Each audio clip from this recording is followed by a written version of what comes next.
Welcome home. We are WNST, AM 1570, Towson, Baltimore, and Baltimore Positive. No World Series here, but we got football games coming up this week. We also have football tickets. Maryland Lottery gives me the Raven scratch-offs to give away. The Maryland Crab Cake Tour's back out on the road. We were at Mama's on the half shell last week in Owings Mills. We're going to all of the usual suspects, all of our sponsors, all of our friends through the holidays. I've set all these up. Coco's on the 4th of December. We're going to be at Gertrude's on the 5th with Dan Roderick's down at the BMA. Also at Fadley's on the 12th and Costas on the 19th. And I have a whole litany of November dates in new places. All of it brought to you by our friends at Jiffy Lube Multi-Care as well. Our Oyster Tour is out on the road. Our 26th anniversary is underway. Our friends at Curio Wellness and Far and Daughter have been a part of that and as part of our 25th anniversary and are usually a part of good times and fun, things like Maritime Magic last month, and sometimes I see them down at CFG Bank Arena. Wendy Bronfein joins us now. She is our Chief Cannabis Officer. She is the Chief Brand Officer at Curio Wellness. And if you haven't heard us before,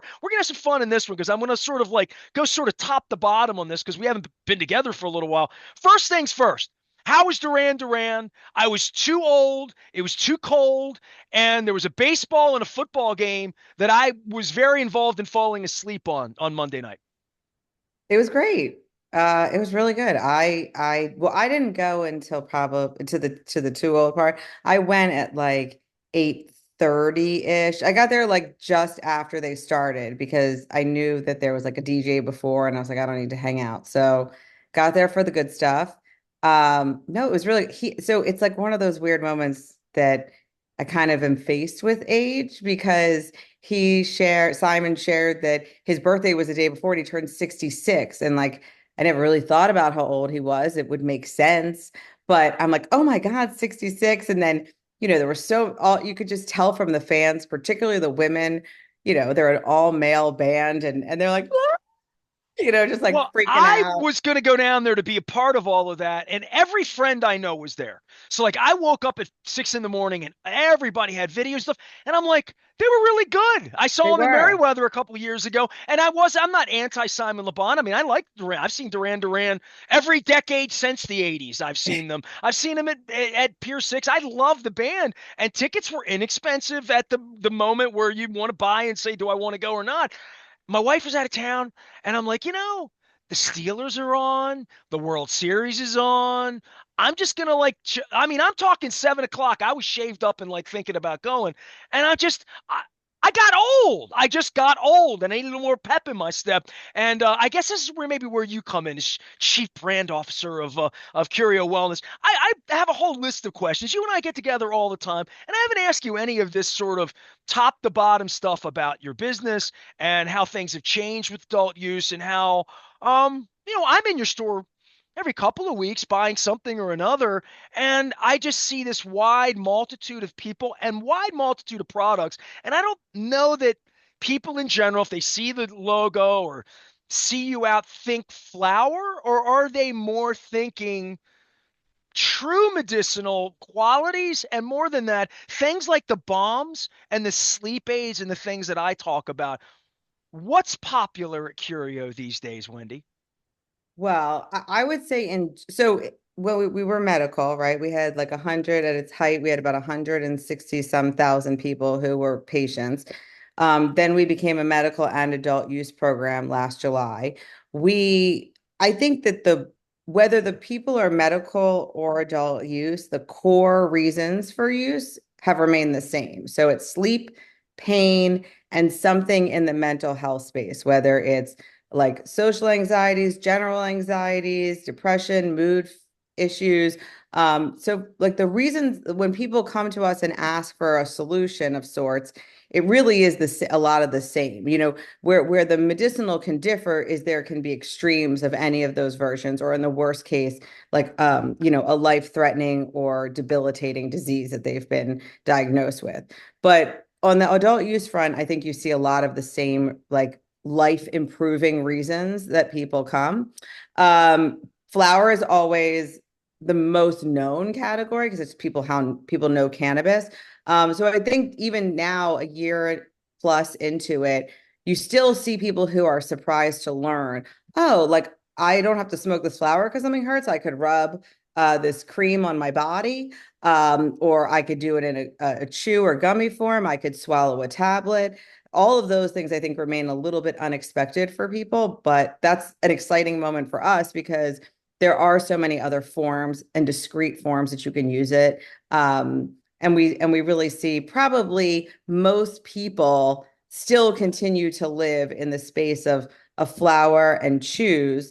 In adult use, 10 milligrams is the top potency that that product can be. So that's a very prolific area. And we see a lot of movement of pre-rolls because they're just so convenient, right? So you could buy flower as an eighth or a larger package, but you would need to decide how you want to smoke it in a bowl, in a bong, you want to roll your own joints, whatever it is, or you can just buy that joint already made, which is called a pre-roll. And because they come in multi packages, like you can get up to, 7 or so in a pack, people tend to gravitate towards the pre-roll a lot in the adult use. I find the stigma part, years into this and discussing it, no one had any problem with an Advil or a pill form, not even knowing what the hell's in a bufferin, like literally, or any of that. Or rubbing, my dad would rub, I always say Absorbine Junior or Bengay, not really knowing that they feel the tingle or you feel that thing about it, talking about topicals and different things like that. And smells, it smells medicinal, cough syrup tasted. Turned out it was a raspberry thing. I never really understood what they were trying to do. It was awful. Malox, we think that chalky, all of these awful ways to take these things. And I think there's a stigma on flower and what you would say pre-roll smoking bong, all of these words that would be associated with the Cheech and Chong movie back in the day. But the part where you've taken this plant and the science and brought it back down to something like that I think everybody could understand in any drugstore, going back to Reed's when the dime stores and Woolworth when we were kids, is a pill form that that synapse of legality and illegality for years, and the tittering about maybe a gummy being something that would be not medicinal but something fun. I remember Flintstones chewables as a kid. We're always trying to make medicine or vitamins or anything, if you're going to ingest it, at least not be that awful experience that I talk about. But I think people didn't realize when medical was a tittering thing to say, all right, mental health. I think 10 years ago, we didn't talk about mental health comfortably in this country much at all. And you just used it as a tool for what you would do in a way that I don't know people would have thought of flower that way in the 1970s, right? But I think that it's come a long way with not just adult use, but these kinds of conversations to say, no, no, no, you don't have to smoke it, and it's it's better than some of the over-the-counter things, or certainly prescription opioids and different things that are really not great for you. And I think you're always trying to say this can be a tool for you to not only get you where you are, but also to keep you alive. Yeah. Well, I think that you see it kind of on both sides. Like in the most truest of a recreational sense, like there's nothing you're trying to quote solve for. You're just using it for your own enjoyment. That, there's a lot of people who start migrating to it a little bit more than and weaning off how much alcohol they have, right? Because you don't have a lot of the same, you're not going to be hungover. It's kind of in some ways a healthier way to get to that effect, if you will, in That terms would of. be my, if I were to stand and really pimp for you and for what you do. I've passed liquor stores forever. I've sold beer here, sponsorships. There was never any purpose there. It wasn't, and for most people, it didn't help their mental health. Certainly didn't for my parents who were both alcoholics, right? So, when I think about it in that term, as far as 35 years of being on the radio and talking about it, that's what I do love about this, because the mental health part, and my a family member of mine has Parkinson's right now and is using your plant Mhm. in a way to not have to use a cane for balance. Now, I don't there were no science there was no science about this in the 70s or 80s or last century to support any of this, but this is where what you're doing and what's being done across the country in the science part of it, that it's helping patients in ways. I always come back to Sanjay Gupta on CNN 15 years ago and talking about um, children and epilepsy and different things that the plant could do, that if you just explored it from a scientific standpoint, you could really help people like my mother-in-law's husband with his Parkinson's. Yeah, we have, so we are actually just starting our first IRB approved blind placebo trial of a GI product. So specifically for Crohn's patients. And we've partnered with a local gastroenterology practice that has offices around the region, and the patients who come into it will be able to be part of this trial of this product where we're using cannabinoids to deal with the Crohn's issue, the inflammation in the bowel, and mitigate those symptoms, and ideally kind of put your situation into a remission for yourself. We have someone with Crohn's who has been using this for years now, since we had began working on it and found relief. But it's important to us to sort of validate it, because your point when you made the comment about the aspirin before, right? The reason that is because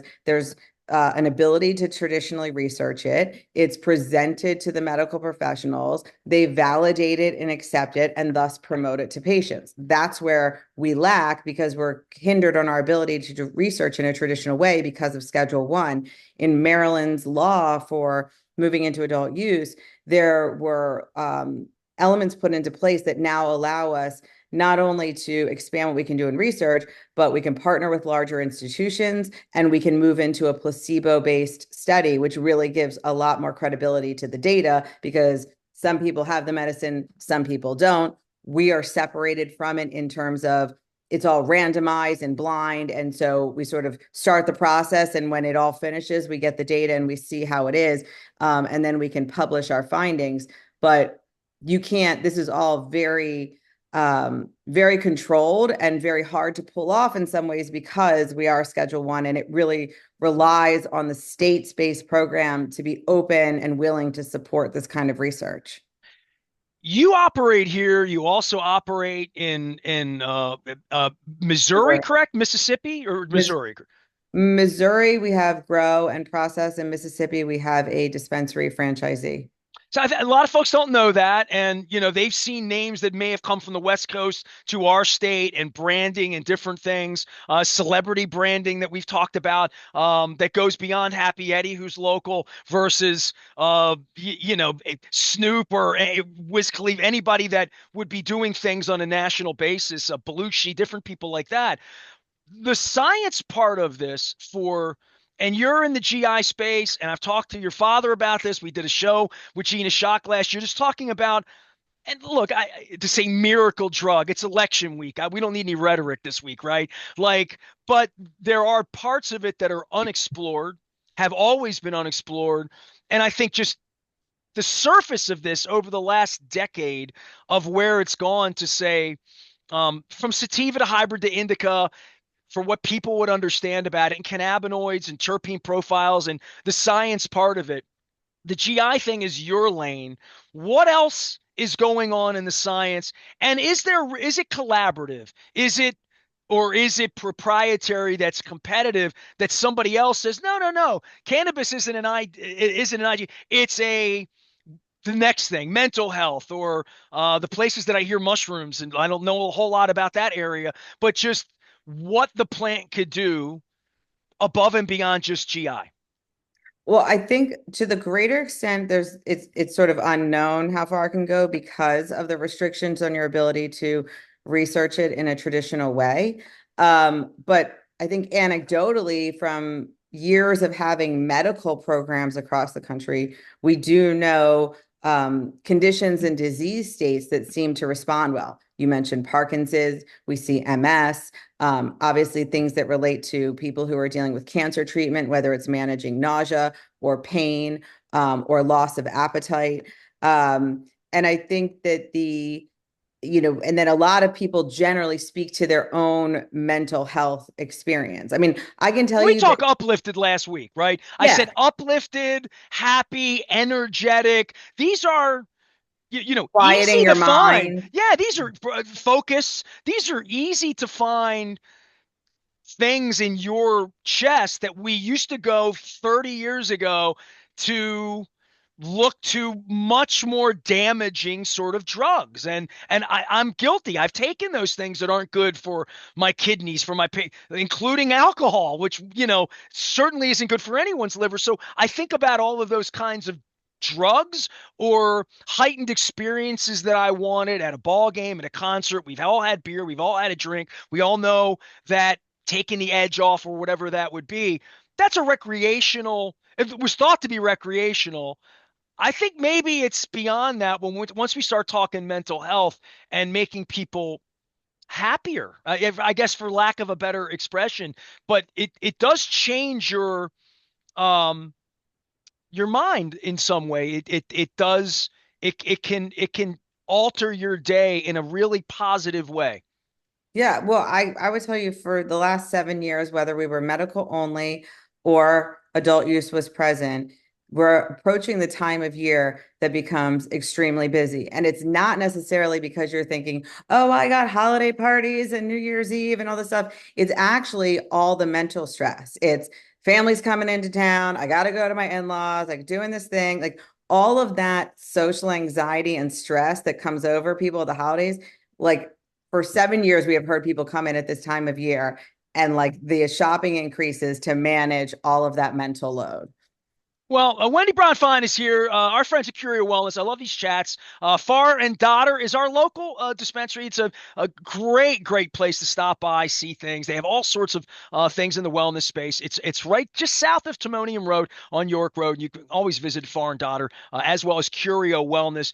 Wendy's always out on the front of Baltimore Positive. We're always here at WNST trying to educate folks and not just go through Duran Duran concerts and Usher concerts and have some fun down at the CFG Bank Arena, and also talk about living classrooms. And I know we've had a lot of different conversations about different spaces, but I think the number one thing is just people changing how they may view it to see how it could be helpful. And I think at the end of the day, that's what our chats have always been about here.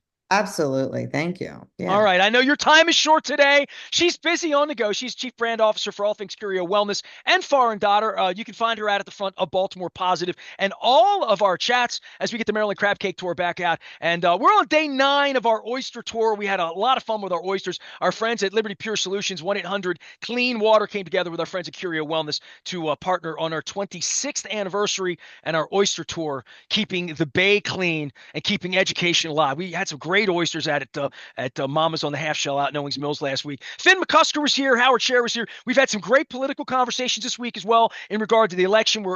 Please vote. Please get out and vote. I had Pam Wood on. I had Josh Kurtz on from Maryland Matters this week talking some politics. I haven't had as many politicians on in this cycle, but I've had a lot of conversation about it. And obviously, it's a big week here in America. Make sure you're doing your part and getting out and vote.